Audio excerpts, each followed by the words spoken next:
வணக்க மக்களை, welcome to நம்ம திருச்செந்தூர். எல்லாரும் எப்படி இருக்கீங்க? இன்று 8/3/2026 ஞாயிற்றுக்கிழமை வார விடுமுறை நாள். திருச்செந்தூர் முருகன் கோவிலை பொறுத்த வரைக்கும் வார விடுமுறை நாட்களில் பக்தர்கள் கூட்டம் எப்போவுமே அதிகமாக தான் இருப்பாங்க. அது நம்ம யோசிக்கவே வேண்டாம். இந்த சனி ஞாயிற்றுக்கிழமைகளில் பக்தர்கள் கூட்டம் அதிகமாக இருப்பாங்களான்னு கேட்டிங்கன்னா, எப்போவுமே திருச்செந்தூர் முருகன் கோவிலை பொறுத்த வரைக்கும் சனி மற்றும் ஞாயிற்றுக்கிழமைகளில் பக்தர்கள் கூட்டம் அதிகமாக தான் இருப்பாங்க. இன்னைக்கு நம்ம திருச்செந்தூர் முருகன் கோவிலில் இந்த வீடியோ எடுக்கப்பட்ட நேரம் காலை 7:15 8 மணிக்குள்ள எடுத்தோம். நம்ம வீடியோ எடுக்கும்போது ₹100 சிறப்பு தரிசன வரிசையில் பக்தர்கள் கூட்டம் வளாகம் ஃபுல்லானதுக்கப்புறம் அந்த லைன் ராஜகோபுரம் முன்னாடி வரைக்கும் வந்துட்டாங்க.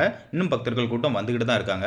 மூத்த குடிமக்கள் தரிசன வரிசையில் பக்தர்கள் கூட்டம் ரொம்ப அதிகமாக இருக்காங்கன்னு சொல்ல முடியாது. அதிகபட்சமாக பார்த்தீங்கன்னா ஒரு 1.5 2 மணி நேரத்துக்குள்ள சாமி கும்பிட்ற அளவுக்கு மூத்த குடிமக்கள் தரிசன வரிசையில் இருக்காங்க. பொது தரிசன வரிசையில் பக்தர்கள் கூட்டம் வளாகம் ஃபுல்லாகிற அளவுக்கு இல்லை, ஓரளவுக்கு தான் பக்தர்கள் கூட்டம் பொது தரிசன வரிசையில் இருக்காங்க. அன்னதான கூட்டத்தில் நம்ம வீடியோ எடுக்கும்போது பக்தர்கள் கூட்டம் கொஞ்சம் அதிகமாக தான் இருந்தாங்க. அதிகபட்சமாக பார்த்தீங்கன்னா ஒரு 1/2 மணி நேரத்திலிருந்து 1 மணி நேரம் நீங்கள் வெயிட் பண்ணி அன்னதானம் சாப்பிட போகிற மாதிரி இருக்கும். நம்ம திருச்செந்தூர் முருகன் கோயிலை பொறுத்த வரைக்கும் தரிசனம் பார்க்கறதுக்கு கூட்ட நேரங்களில் எந்த அளவுக்கு டைம் ஆகுதோ அதுக்கு ஈக்குவலாக நாளிக்கிணறுல குளிக்கிறதுக்கும் பக்தர்கள் கூட்டம் காத்திருப்பாங்க. நீங்க பார்க்கக்கூடியது நாளிக்கிணறுல குளிப்பதற்காக பக்தர்கள் வரிசையில காத்துக்கிட்டு இருக்காங்க. நாளிக்கிணறு இங்க இருந்து எப்படியும் ஒரு 300 மீட்டர் இருக்கும். இந்த லைனை பார்க்கும்போது நாளிக்கிணறுல இன்னைக்கு எப்படியும் ஒரு 1.5 மணி நேரத்துல இருந்து 2 மணி நேரம் காத்திருக்கிற மாதிரி தான் இருக்கும்னு நினைக்கிறேன். இன்னைக்கு நம்ம வீடியோ எடுத்த நேரத்தில் இருந்த பக்தர்கள் கூட்டத்தை வச்சு பார்க்கும்போது ₹100 கட்டண தரிசன வரிசை மற்றும் விரைவு தரிசன வரிசை இதெல்லாம் சாமி பார்க்கறதுக்கு அதிகபட்சமாக பார்த்தீங்கன்னா ஒரு 3 இருந்து 4 மணி நேரம் தாராளமாக ஆகலாம். ஏன்னா இதற்கப்புறம் இன்னும் பக்தர்கள் கூட்டம் வருவாங்க. அதனால தான் சொல்றேன். மதியத்துக்கு அப்புறம் சாமி தரிசனம் பார்க்க வர்றீங்கன்னா எப்பவும் போல ஒரு 3 மணிக்கு மேலே வாங்க. ஒரு 3 to 6 மணி வரைக்கும் பக்தர்கள் கூட்டம் சாதாரணமாக தான் இருப்பாங்க. வழக்கம் போல நீங்க இன்னைக்கு நம்ம திருச்செந்தூர் முருகன் கோயிலுக்கு வந்துட்டு நம்ம வீடியோ பார்க்க வாய்ப்பு இருந்ததுன்னா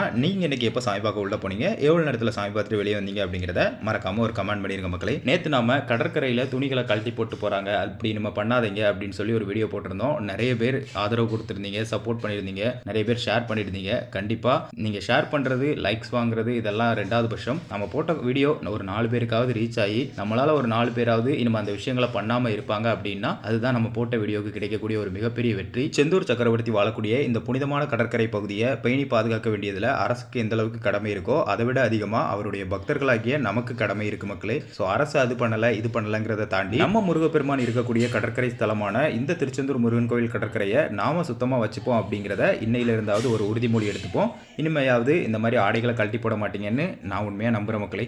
தொடர்ந்து நம்ம திருச்செந்தூர் சேனலுக்கு சப்போர்ட் பண்ணுங்க. தினமும் தகவலுடன் என்றும் அன்புடன் நம்ம திருச்செந்தூரிலிருந்து நான் உங்கள் அகிலன்.